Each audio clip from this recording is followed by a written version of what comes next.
오늘의 주요 뉴스입니다. 12.3 비상계엄 사태를 수사 중인 검찰이 계엄 체포조 의혹과 관련해 경찰청 국가수사본부를 전격 압수수색했습니다. 경찰의 계엄 수사를 이끄는 우종수 국수본부장의 휴대전화까지 압수하면서 수사 주도권을 둘러싼 검경 갈등이 격화하고 있습니다. 윤석열 대통령 측이 체포의 채자도 꺼낸 적이 없다며 비상계엄 당시 정치인 체포를 지시하지 않았다고 주장했습니다. 윤 대통령이 탄핵 심판 서류 수령을 또 거부한 가운데 헌법재판소는 서류 송달 문제를 어떻게 처리할지 곧 입장을 밝힐 계획입니다. 탱크를 운용하는 육군 제2기갑 여단장이 계엄 당일 정보사령부 부대에서 대기했던 것으로 파악됐습니다. 더불어민주당은 김용현 전 국방부 장관이 국회를 탱크로 밀어버려야 한다는 취지로 발언했다고 주장했습니다. 대법원이 조건부 정기상여금도 통상임금에 포함해야 한다며 기존 판례를 11년 만에 뒤집었습니다. 퇴직금이나 각종 수당의 산정 기준이 되는 통상임금의 범위가 넓어진 건데 노동계는 환영했고 재계는 난색을 보였습니다. 시청자 여러분 안녕하십니까? 비상계엄 사태를 수사 중인 검찰이 경찰청 국가수사본부를 압수수색했습니다. 검찰이 같은 수사기관인 경찰을 정조준하고 있는 건데요. 계엄 당시 정치인을 체포하기 위해서 경찰 국수본이 형사들을 지원했다는 의혹을 살펴보고 있습니다. 특히 경찰의 계엄 수사를 지휘하고 있는 우종수 국가수사본부장의 휴대전화까지 압수했는데 이 검찰과 경찰의 수사권 갈등이 다시 최고조로 치닫고 있습니다. 오늘 굿모닝 MBN은 신재우 기자의 보도로 시작하겠습니다. 경찰 국가수사본부는 계엄 당일 방첩사령부 요청으로 주요 정치인을 체포하기 위한 체포조에 강력계 형사들을 지원했다는 의혹을 받고 있습니다. 이에 검찰특별수사본부는 어제 오후 국수본을 비롯해 영등포경찰서와 국방부 조사본부에 대한 전방위적 압수수색을 벌였습니다. 이 과정에서 경찰특별수사단 총책임자인 우종수 국가수사본부장 그리고 윤승영 수사기획조정관의 휴대폰을 압수했습니다. 이번 압수수색은 수사 주도권에서 우위를 점하기 위한 검찰의 압박이란 평가가 나옵니다. 경찰, 공수처, 국방부 조사본부로 이루어진 공조수사본부는 그제 윤 대통령 수사를 검찰로부터 입첩받으면서 수사 경쟁에 승기를 잡았다는 시각이 지배적이었습니다. 하지만 이에 반발한 검찰이 경찰의 체포조 운영 의혹을 빌미로 내란죄 수사 주체의 정당성을 무너뜨린 뒤 주도권을 다시 가져오려 했다는 겁니다. 경찰은 참고인 휴대전화를 압수한 것에 대해 매우 유감이라며 압수수색에 격앙된 반응을 보인 가운데 이번 체포조 운영 수사가 수사권 경쟁의 분수령이 될 것이란 전망입니다. MBN 뉴스 신재우입니다. 이번엔 저희 MBN이 집중 보도하고 있는 국군 정보사령관 관련 소식 전해드리겠습니다. 공수처가 계엄 모의 의혹을 받고 있는 문상호 정보사령관의 휴대전화를 확보해 집중 분석 작업을 벌이고 있습니다. 문상호 정보사령관이 계엄 전후로 누구와 통화했는지 밝혀진다면 이번 계엄 수사에 결정적 증거가 될 것 같습니다. 이어서 박혜빈 기자입니다. 문상호 정보사령관은 지난 3일 비상계엄 선포 당시 선관위에 병력 투입을 지시한 혐의 등을 받고 있습니다. 앞서 두 차례의 경찰 특수단 조사 과정에서 긴급 체포됐지만 검찰은 현직 군인을 체포할 권한이 없다며 풀어줬습니다. 하지만 사건을 이첩받은 공수처가 다시 문 사령관을 체포했고 이 과정에서 휴대전화를 압수해 포렌식 중인 것으로 확인됐습니다. 공수처는 휴대전화 수발신 내역 등을 확인해 계엄 전후 행적을 밝힐 방침입니다. 특히 이번 비상계엄 사태의 설계자로 지목된 노상원 전 정보사령관과의 연결고리를 파악하는 데 주력할 것으로 보입니다. 노 전 사령관은 증거인멸과 도주 우려가 있다며 그제 구속됐는데 계엄 일주일 뒤 휴대전화를 바꾼 것으로 드러났습니다. 다만 경찰 특수단은 노 전 사령관의 이전 휴대전화는 확보하지 못한 것으로 전해졌습니다. 어제 노 전 사령관을 다시 불러 조사한 경찰 특수단은 김용현 전 국방부 장관과 계엄을 사전 논의했는지 등을 집중 추궁하고 있습니다. MBN 뉴스 박혜빈입니다. 한편 이번 비상계엄 사태를 둘러싼 새로운 사실들이 속속 드러나고 있는데요. 계엄 선포는 야당을 향한 경고성 조치였다던 대통령의 설명과 달리 계엄을 오랜 시간에 걸쳐 계획적으로 준비한 정황이 포착된 겁니다. 계엄군이 계엄 선포 4시간 반 전부터 실탄을 준비했고 소지했던 실탄이 10,000발에 달했던 걸로 확인됐습니다. 이 소식은 강재묵 기자입니다. 12.3 비상계엄 당시 투입된 군 병력과 무장 수준이 구체화되고 있습니다. 병력은 병사를 포함해 총 1,500여 명이 투입됐는데 모두 권총과 기관 단총, 저격총을 비롯해 각종 화기를 지참한 것으로 확인됐습니다. 현재까지 국방부가 확인한 바로는 병력 1,500여 명 수준인 것으로 알고 있고 기타 세부적인 장비나 현황 등에 대해서는 현재 확인하고 있습니다. 국군 정보사령부가 계엄 선포에 앞서 실탄을 미리 준비한 정황도 드러났습니다. 당시 정보사의 탄약 재고 관리가 정리돼 있는 탄약관리대장에 따르면 정보사는 오후 5시 53분 K5 권총 10정과 탄약 100발을 수령해 사령부 지휘통제실에 보관했습니다. 이는 윤석열 대통령이 비상계엄을 선포하기 약 4시간 30분 전으로 총기와 탄약들은 국회의 계엄 해제 가결 이후 새벽 2시 19분경 회수됐습니다. 1,500여 명 계엄군이 챙긴 실탄은 10,000발에 달하는 것으로 확인됐습니다.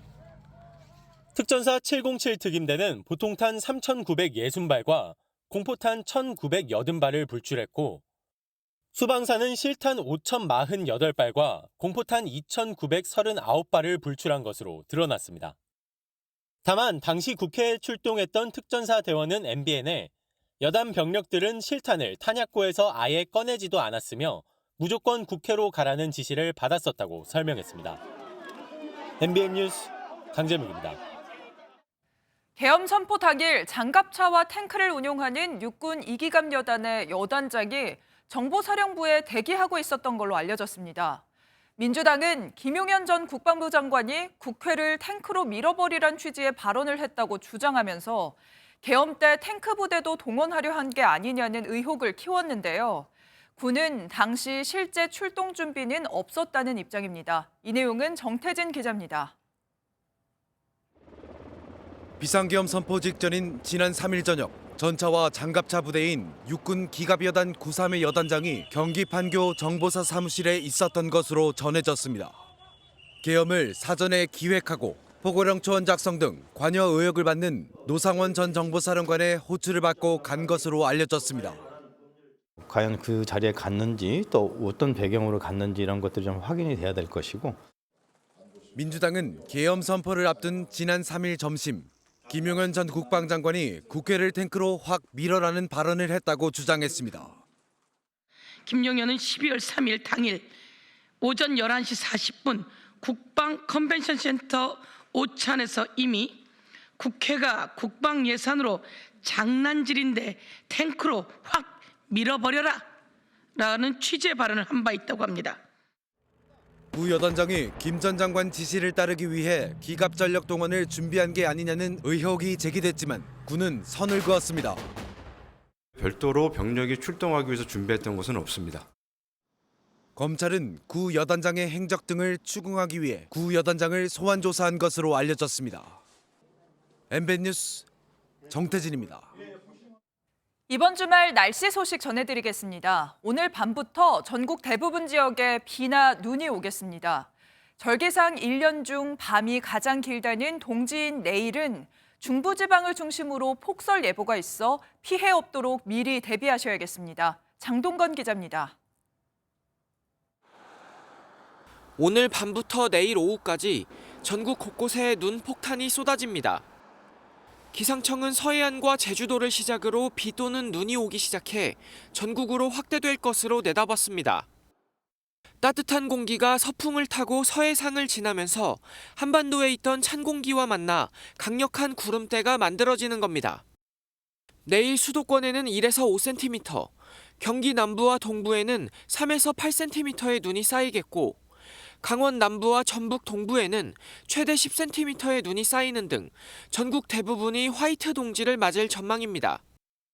특히 기압골이 지나는 내일 새벽부터 오전 사이 중부지방과 전북 동부 지역에는 시간당 1에서 3cm의 눈 폭탄이 예상돼 대설특보가 발효될 것으로 보입니다. 중부와 전북 동부 지역에는 시간당 1에서 3cm의 강하고 많은 눈이 내릴 것으로 예상됨에 따라 차량 운행 시 교통안전에 각별히 유의하시기 바랍니다. 눈이 그치는 모레는 전국이 대체로 맑겠지만 잠시 물러났던 동장군이 더 강력하게 찾아옵니다. 서울 영하 7도 등 최저 영하 13도의 추위에 전날보다 최대 10도 이상 큰 폭으로 기온이 떨어지는 지역도 잇따를 것으로 예상됩니다. 고기압의 영향으로 맑고 추운 날씨가 계속되면서 올해 화이트 크리스마스를 기대하기는 어려울 전망입니다. MBN 뉴스 장동건입니다. 오늘 하루 중요한 일정을 소개해드리는 굿모닝 오늘입니다. 어떤 일정이 있는지 함께 살펴보겠습니다. 한덕수 대통령 권한대행과 정부, 국민의힘이 오늘 오전 서울 삼청동 총리공관에서 고위당정 협의회를 개최합니다. 지난 3일 비상계엄 사태 이후 처음 열리는 이번 회의에선 경제와 외교, 안보 등 국정 안정 대책이 논의될 전망입니다.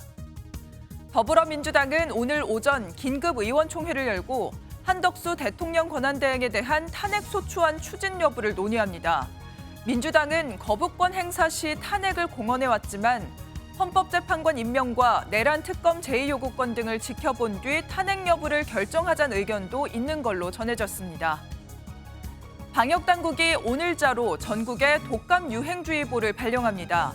질병관리청은 어르신과 면역 저하자, 임신부, 어린이 등은 예방접종을 서둘러 달라고 당부했습니다. 지금까지 굿모닝 오늘이었습니다. 비상계엄 사태에 대한 수사가 시작된 후 윤석열 대통령은 아직까지 수사기관의 소환 요구에 응하지 않고 있죠. 대신 윤석열 대통령의 오랜 친구로 알려진 석동현 변호사가 처음 카메라 앞에 섰습니다. 석 변호사는 대통령은 체포의 채자도 꺼내지 않았다며 정치인 체포 의혹을 강하게 부인했습니다.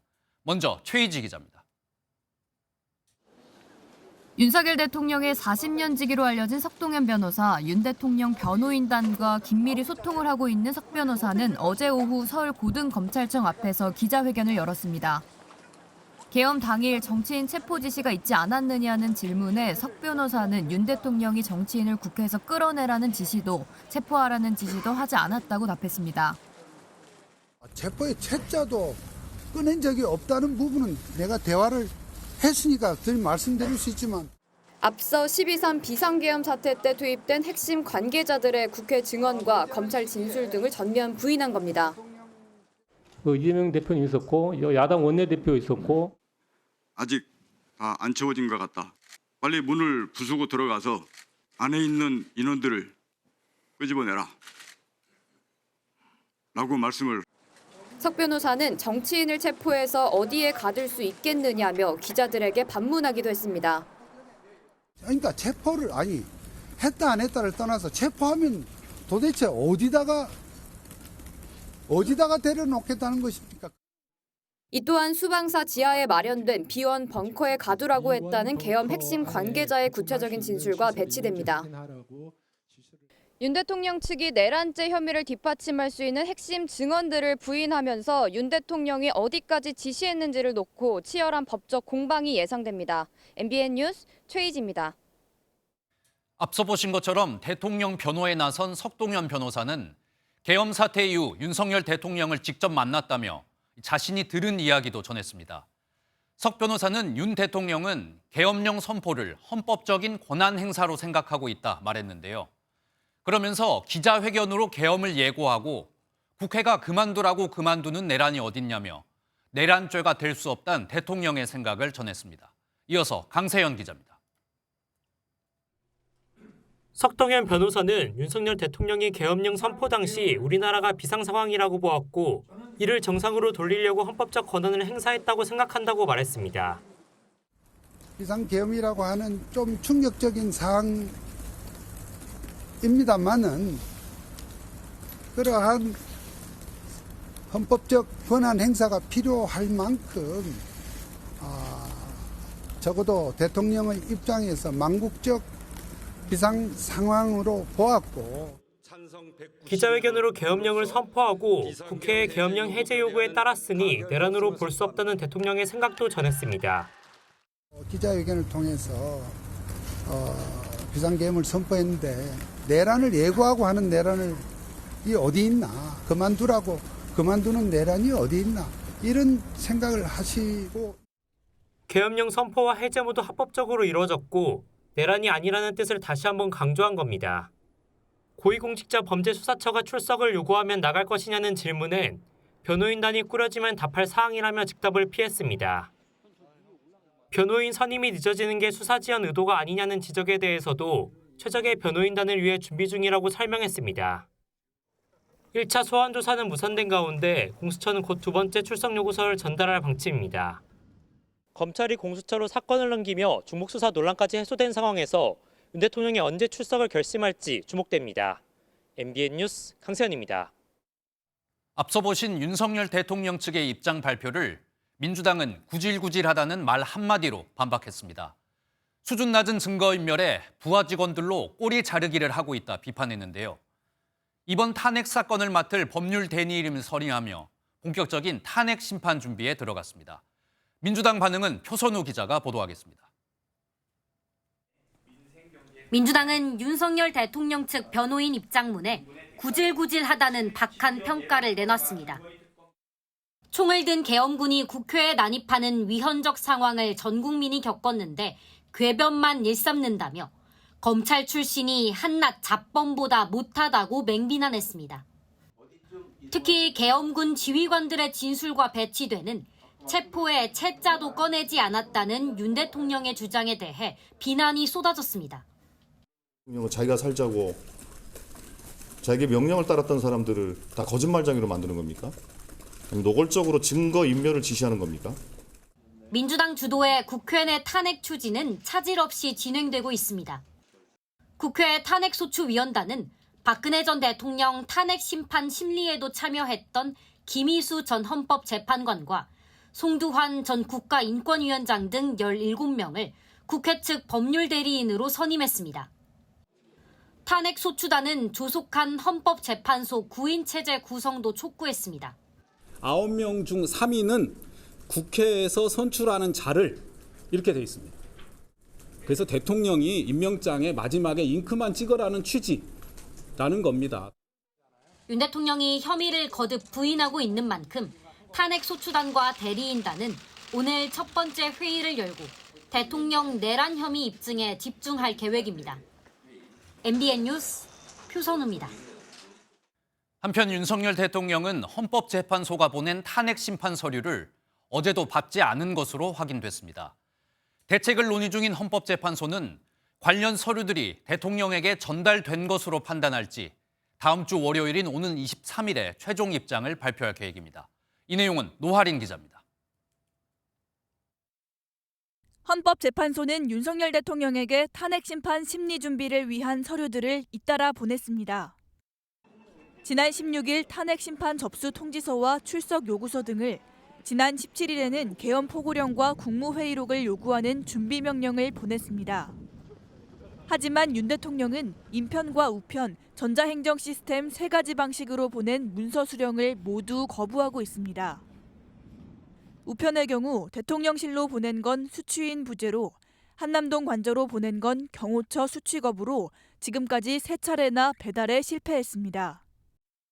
동시에 헌재는 어제까지 이틀간 직원들을 관저로 보내 미송달 문서들을 전달하려고 했지만 피청구인 윤 대통령은 만나지 못했고 경호처도 수취를 거절했습니다. 헌재는 윤 대통령 탄핵 사건 이후 첫 평의에서 서류 송달을 논의했느냐는 질문에 평의 안건과 내용은 기밀이라며 말을 아꼈습니다. 그러면서도 서류를 전달 완료된 것으로 보는 송달 간주 여부에 대해서는 오는 23일 입장을 밝히겠다고 말했습니다. 헌재가 송달 간주로 처리한다면 송달에 효력이 생겨 윤 대통령은 7일 이내 서류를 제출해야 합니다. 만약 윤 대통령 측이 자료를 내지 않는 경우 첫 변론 준비 기일에 자료 없이 재판을 받을 수 있을 것이라는 가능성도 거론되고 있습니다. 윤 대통령 입장을 대변하는 석동현 변호사는 이 같은 서류 거부가 재판 지연을 위한 꼼수가 아니냐는 질문에 즉답하지 않았습니다. MBN 뉴스 노하린입니다. 한편 한덕수 대통령 권한대행이 고심 끝에 국회에서 넘어온 6개 쟁점 법안에 거부권을 행사했습니다. 야당은 곧바로 강하게 반발하면서 한덕수 대행을 향해서 탄핵을 거론했는데요. 총리실 고위 관계자는 권한대행의 탄핵은 어떤 법률에 따른 주장인지 모르겠다고 반박했습니다. 김세희 기자의 보도입니다. 한덕수 권한대행이 6개의 쟁점 법안에 거부권을 행사했습니다. 정부는 헌법 정신과 국가의 미래를 최우선으로 하는 책임 있는 결정을 하지 않을 수 없습니다.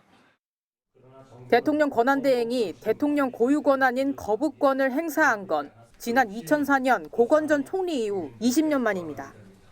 한 권한대행은 줄곧 반대했던 양곡관리법을 포함한 농업사법 개정안은 시장 기능을 왜곡한다고 지적했습니다. 예산안의 자동 부의를 폐지하는 국회법 개정안에 대해선 예산안 통과가 늦어지면 국민들에게 피해가 돌아간다고 말했습니다.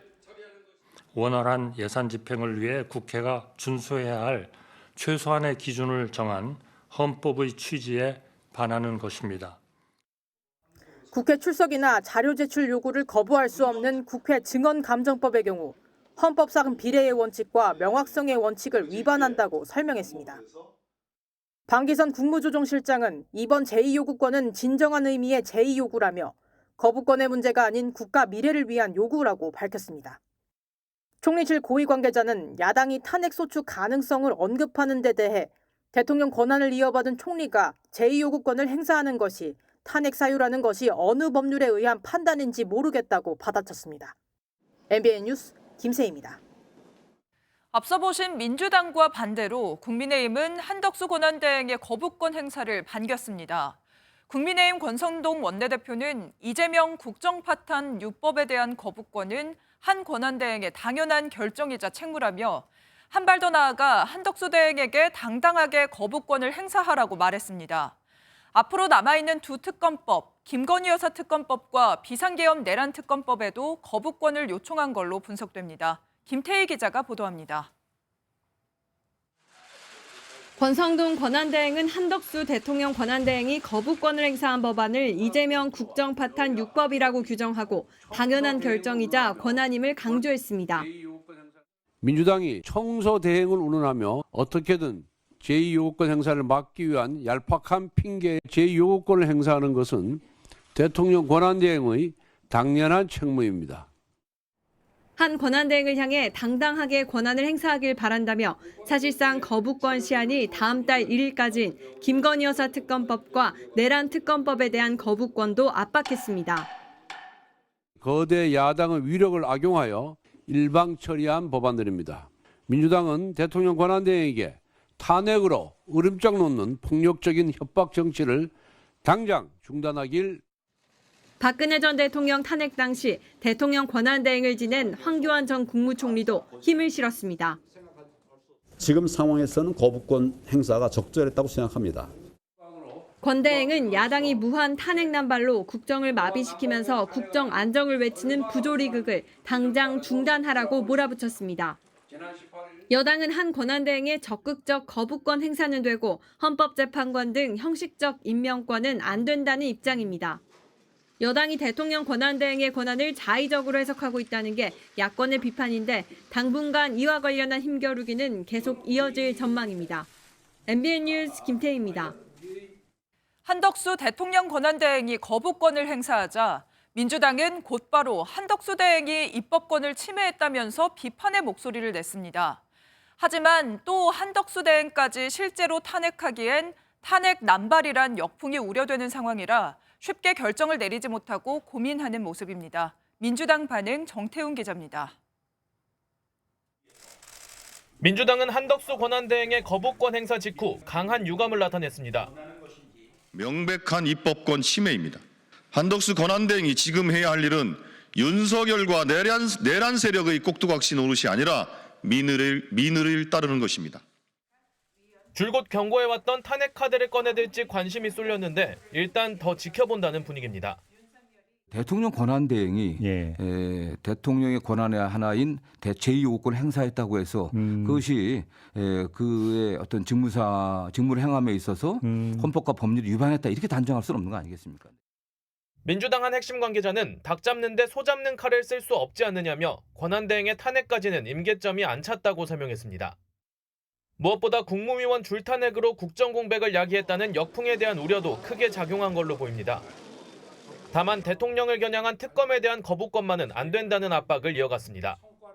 내란 사태를 지속시키겠다는 생각이 아니라면 내란 특검법과 김건희 특검법도 즉시 공포해야 합니다. 민주당의 탄핵 추진 고심이 깊어지는 가운데 특검 거부와 헌법재판관 임명 지연 등 대통령 탄핵을 늦추려는 시도가 결단의 계기가 될 거란 분석입니다. MBN 뉴스 정태용입니다.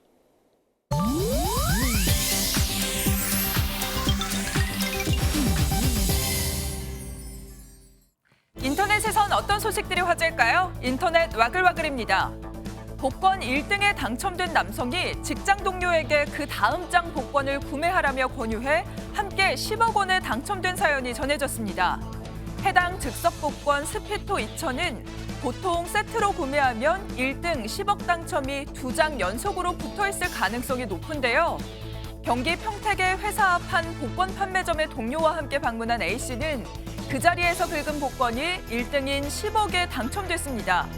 그러자 동료에게 빨리 다음 장을 사라고 양보했고 그 결과 동료 역시 1등 10억 원에 당첨됐는데요.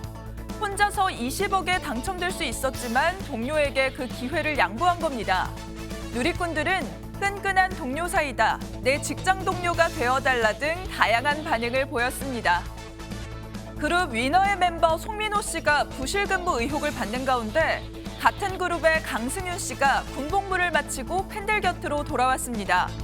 강승윤 씨는 어제 SNS에 군 생활에서 만난 전우들 덕에 꽉 차고 소중한 추억들이 가득한 1년 반이었다며 저녁 소감을 밝혔는데요. 특히 군 생활 중에 우수훈련병 표창을 시작으로 독서감상문 100일장 대회에서 우수 장병상을 수상하고 조기 진급에도 성공하는 등 모범적인 모습을 보인 걸로 알려져 누리꾼들을 흐뭇하게 했습니다. 공교롭게도 강승윤 씨의 전역과 맞물려 그룹 멤버 송민호의 부실 근무 의혹이 불거졌는데요. 소속사 YG 엔터테인먼트는 송 씨의 병가와 휴가 등은 규정에 맞춰 사용했다는 입장을 전했습니다. 군 복무 중인 그룹 방탄소년단의 정국 씨가 휴가 중 깜짝 라이브 방송을 진행했는데요. 실시간 누적 재생 수 2천만 회를 넘기며 글로벌 슈퍼스타의 위엄을 입증했습니다. 지난 18일 밤 팬 플랫폼에서 라이브 방송을 시작한 정국 씨는 팬들에게 최근 근황을 알리며 약 2시간 30분에 걸쳐 동료들과 자신의 노래 30여 곡을 열창했습니다. 방송 종료 후 정국과 관련된 해시태그와 부른 노래들의 제목은 SNS 실시간 트렌드 최상위권을 휩쓸었는데요. 작년 12월 입대해 육군 현역으로 복무 중인 정국 씨는 내년 6월 전역할 예정입니다. 인터넷 와글와글이었습니다. 다음 소식입니다. 쌍방울 그룹을 통해서 북한에 800만 달러를 보낸 혐의를 받는 이화영 전 경기도 평화부지사가 2심에서도 징역 7년 8개월을 선고받았습니다. 2심 재판부도 북한에 돈을 보낸 목적이 당시 이재명 경기도지사의 방북 비용이라고 판단한 건데요. 앞으로 있을 이재명 대표의 재판에도 큰 영향을 미칠 것으로 보입니다. 윤기란 기자가 보도하겠습니다. 5개월 동안의 항소심 재판에서 이화영 전 경기도 평화부지사는 쌍방울 그룹의 대북 송금이 자신과 상관없다고 주장했지만 재판부 판단은 달랐습니다. 이 전 부지사의 요청으로 경기도가 북한에 줘야 할 스마트팜 사업비와 이재명 당시 경기도지사의 방북비 800만 달러를 쌍방울이 대신 전달했다는 원심 설명을 그대로 인용한 겁니다. 쌍방울로부터 3억 원대 정치자금과 뇌물을 받았다는 혐의도 포함해 2심 재판부는 이 전 부지사에게 징역 7년 8개월을 선고했습니다. 원심보다 1년 10개월 감형됐는데 재판부는 대북 사업이 남북 교류 협력이라는 정책적 목적도 있었던 점과 쌍방울 역시 이익을 바라고 대납한 점을 양형에 참고했다고 밝혔습니다.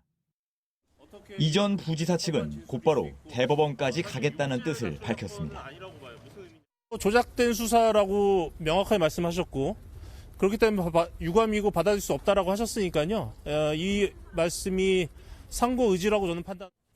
항소심 구속기한은 내일까지였지만 2심도 징역형이 나오면서 이 전 부지사는 다시 교도소로 돌아갔습니다. MBN 뉴스 윤기란입니다. 시청자 여러분 유심히 보시면 좋을 뉴스인데요. 대법원이 통상임금의 범위를 대폭 넓히는 판결을 내렸습니다. 11년 전 판례를 깨고 조건부 상여금 역시 이 통상임금을 정할 때 포함해야 한다 판단한 건데요. 어떤 내용들이 담겼는지 한범수 기자가 자세히 전해드립니다. 대법원이 퇴직금과 수당을 결정할 때 활용하는 통상임금의 범위를 넓히는 내용의 새로운 판례를 내놨습니다. 지난 2013년 대법원은 통상임금을 산정할 때 기본급은 물론 정기 상여금도 포함하도록 결정한 바 있습니다. 여기서 나아가 이번에는 지급 시점에 재직 중인 근로자에게만 주는 조건부 상여금 역시 통상임금을 계산할 때 포함해야 한다고 판단한 겁니다. 매년 4,200만 원 통상임금을 받는 직장인 A씨 사례입니다. A씨는 육아휴직 동안 근로계약 조건에 따라 상여금을 받지 못했고 통상임금 역시 3,600만 원 책정됐습니다. 그런데 이번 판결로 A씨는 휴직 상태여도 예전과 마찬가지로 4,200만 원 통상임금을 받게 됩니다. 통상임금 판례 변경에 노동계와 경영계 평가는 엇갈립니다. 노동계는 연장근로수당, 휴일수당, 퇴직금 등이 함께 늘어나 근로자에게 이득이 될 것이란 반응을 보였습니다. 경영계는 연간 6조 8천억 원에 가까운 인건비가 추가로 발생할 것이라며 기업 부담을 염려합니다. 이런 가운데 노사 간 임금 체계를 당사자 합의가 아닌 법원 판결로 자꾸 뜯어고치는 게 올바르냐는 의문도 제기되고 있습니다. MBN 뉴스 한범수입니다. 이번엔 저희 MBN이 단독 취재한 소식으로 이어갑니다. 헤어진 전 연인의 집을 찾아갔다가 가족을 살해한 50대 남성이 도주 2시간 반 만에 경찰에 긴급 체포됐습니다. 이 남성은 집안에 있던 10대 자녀에게까지 흉기를 휘두른 걸로 드러났습니다. 심동욱 기자의 단독 보도입니다. 깊은 밤 서울의 한 주택가입니다. 구급차 한 대가 빠르게 지나가고 순찰차가 잇따라 도착합니다. 누군가 흉기를 휘둘렀다는 112 신고가 접수됐던 겁니다. 보니 경찰차가 있더라고. 왜 경찰차가 저 보이나 생각했지. 삼촌이 밤에 칼 맞아서 찔렸다가.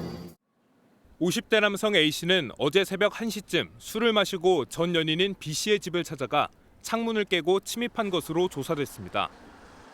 당시 B씨의 부탁으로 집에 와 있었던 40대 남동생은 흉기에 찔려 병원으로 옮겨졌지만 숨졌습니다. A씨는 또 함께 집안에 있던 B씨의 10대 자녀에게도 흉기를 휘두른 것으로 드러났습니다. A씨는 범행을 저지른 뒤 지인의 집으로 도망쳤지만 2시간 반 만에 경찰에 붙잡혔습니다. 경찰에 따르면 A씨는 B씨와 이별 뒤 집착을 보여왔던 것으로 전해졌습니다. 이달 초쯤에는 B씨 차량의 타이어를 파손하기도 했는데 경찰은 B씨에 대해 보호 조치를 했지만 범행을 막을 수는 없었습니다.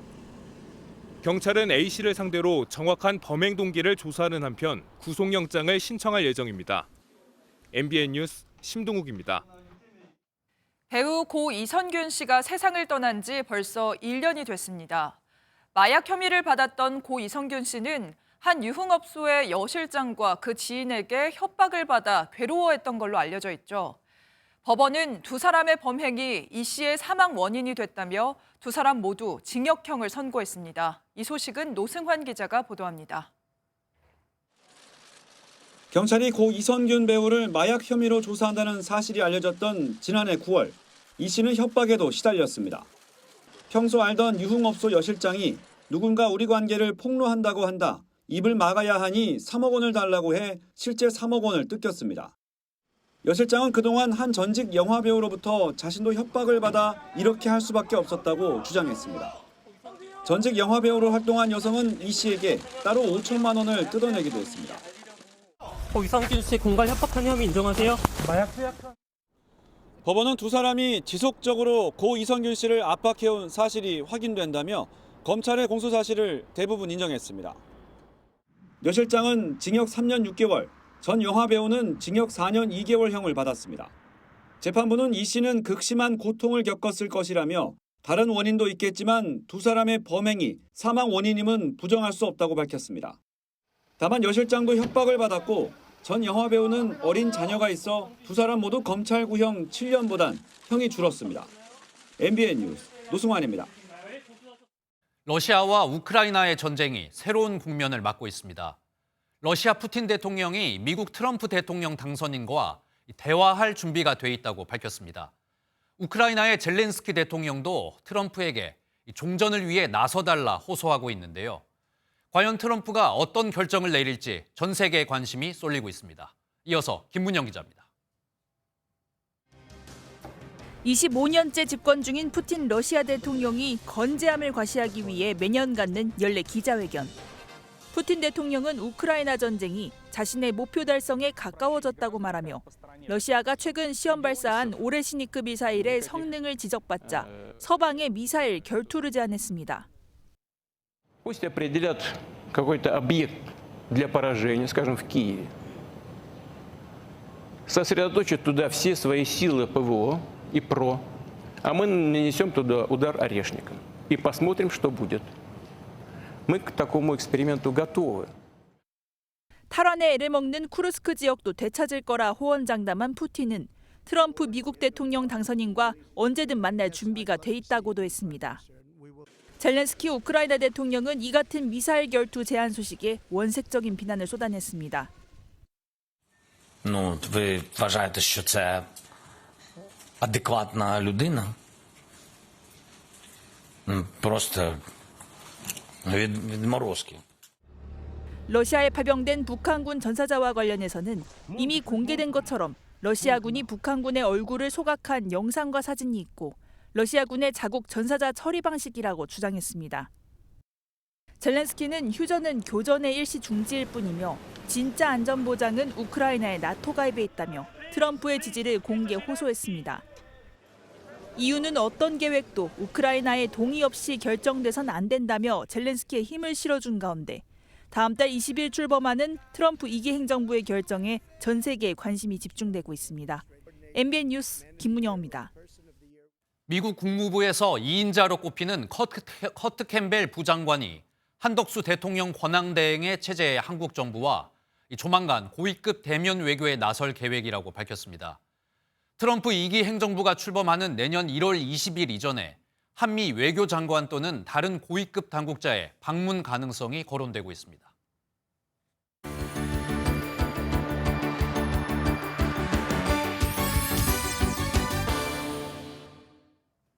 굿모닝 월드입니다. 바다사자 한 마리가 모래사장 위에 나타났습니다. 이맘때 볼 수 있는 풍경이 아니기에 사람들은 신기한 듯 사진을 찍기도 했는데요. 자세한 상황 영상으로 만나보시죠. 현지 시각 18일 브라질 이파네마 해변을 찾아온 손님, 바다사자입니다. 주변을 두리번거리기도 하고 잠이 오는지 모래 위에 누워버리기도 하는데요.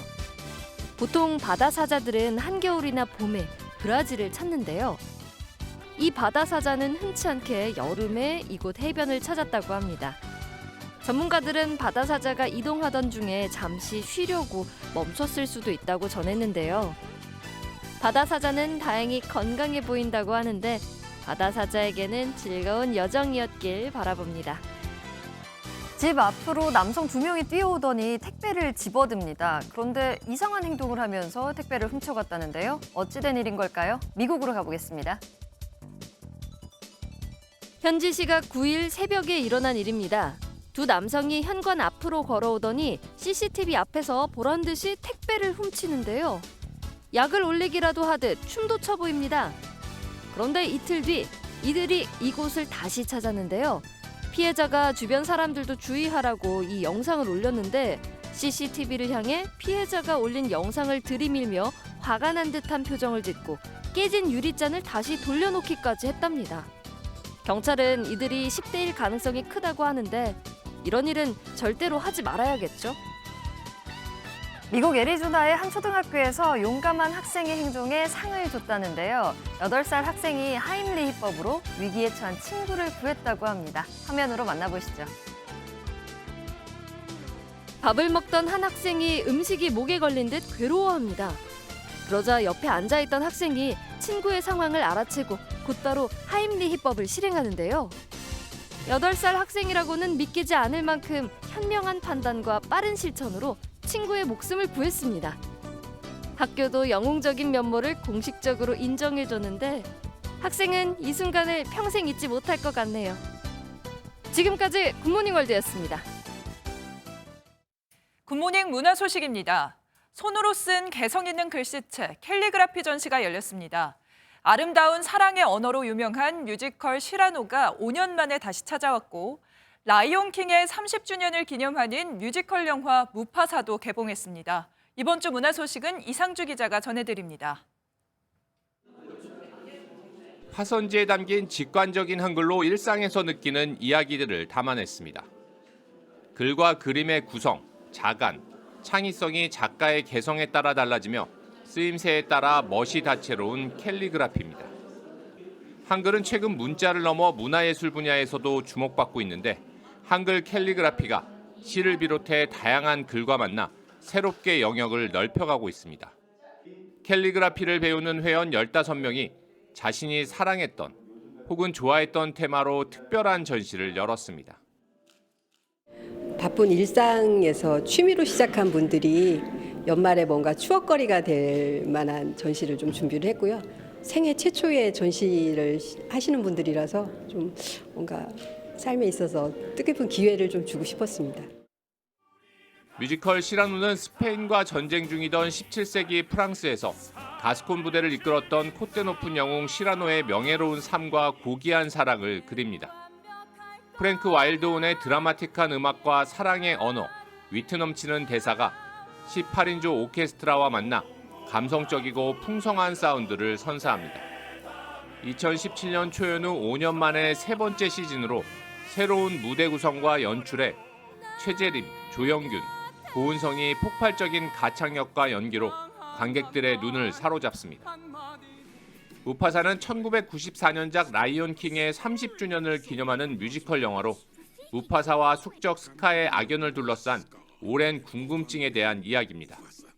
실사 영화 라이온 킹이 애니를 정교하지만 다큐멘터리처럼 담아내 일부 비난도 있었지만 5년 만에 돌아온 이번 영화는 한층 진화한 영상미로 사자를 비롯한 동물들의 움직임, 아프리카를 포함한 세계 대륙을 배경으로 4년에 걸친 작업을 통해 거대한 초원과 폭포, 설경을 실감나게 스크린에 펼쳐냈습니다.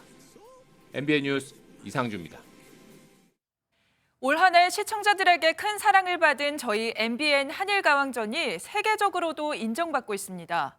일본의 유력 신문인 니케이가 선정하는 2024년 동아시아 히트 상품에 당당히 이름을 올렸는데요. 예능 프로그램으로 한일 문화 교류에 기여한 공로를 인정받았습니다. 심가현 기자입니다. 양국의 국가대표 트로트 가수들이 경쟁을 벌이며 최종 가왕을 선발한 한일합작 서바이벌 MBN 한일가왕전. 경연 중 일본 가수가 부른 일본어 노래가 우리나라에서도 큰 인기를 끌었고 국경을 초월한 응원이 쏟아졌습니다. 양국 문화를 잇는 가교를 도맡아온 한일가왕전이 일본의 유력 신문 니케이가 선정한 2024 동아시아 히트 상품에 이름을 올렸습니다. 로제와 브루노 마스의 아파트, 넷플릭스의 요리 서바이벌 흑백 요리사와 함께 선정되며 한 해간의 화제성을 인정받은 겁니다. 니케이는 한국에서 J-팝에 대한 지지세가 계속되고 있다며 양국 가수가 출연한 한일가왕전 인기에 따른 영향이라고 분석했습니다. 전작의 성공에 힘입어 지난달 한일가왕전의 일본 버전 재팬 라운드도 녹화에 돌입했습니다. 3명에서 같이 하는 트리오 무대도 준비가 돼 있고 다양한 무대를 다양한 장르도 보여드릴 수 있을 것 같습니다. 내년 1월부터 일본 전역에 3시간 특집 형태로 방영될 예정인데 올해에 이어 언어와 세대를 초월한 감동을 이어갈지 관심을 모읍니다. MBN 뉴스 심가현입니다. 오늘 큰 추위는 없겠습니다. 현재 서울의 기온 영하 1도로 어제보다 6도가량 높고요. 한낮에도 5도까지 올라 평년 수준을 보이겠습니다. 내일도 추위는 주춤하겠습니다. 하지만 오늘부터 내일 사이 전국 대부분 지역에 눈비가 내린 뒤에는 또다시 강추위가 찾아오겠습니다. 눈비는 오늘 오후에 서쪽 지역부터 시작돼 밤 사이에는 전국 대부분 지역으로 확대되겠고요. 내일까지 제주 산지에 최고 20cm, 경기와 강원 남부, 충북 북부와 전북 동부에도 최고 8에서 10cm, 서울은 그 밖의 지역에도 1에서 5cm의 눈이 예상됩니다. 특히 내일 새벽부터 오전 사이 중부와 전북 지역에는 강한 눈이 집중될 수 있어 피해 없도록 대비해 주셔야겠습니다. 또 대기가 정체되면서 오늘 수도권과 충청 지역은 초미세먼지 농도가 높게 나타나겠고요. 내일은 국외 미세먼지까지 유입되겠습니다. 지역별 현재 기온 보겠습니다. 청주 영하 2.3도, 광주 영하 1.7도로 어제 아침보다 높습니다. 낮 기온은 서울이 5도, 광주 7도, 부산은 11도까지 오르겠습니다. 눈비는 내일 오후에 대부분 그치겠고요. 일요일과 월요일에는 서울 아침 기온이 영하 7도까지 뚝 떨어지겠습니다. 내셨습니다. 금요일 아침 굿모닝 MBN 마치겠습니다. 저희는 다음 주 월요일 아침 7시에 다시 찾아뵙겠습니다. 오늘도 좋은 하루 보내세요. 고맙습니다.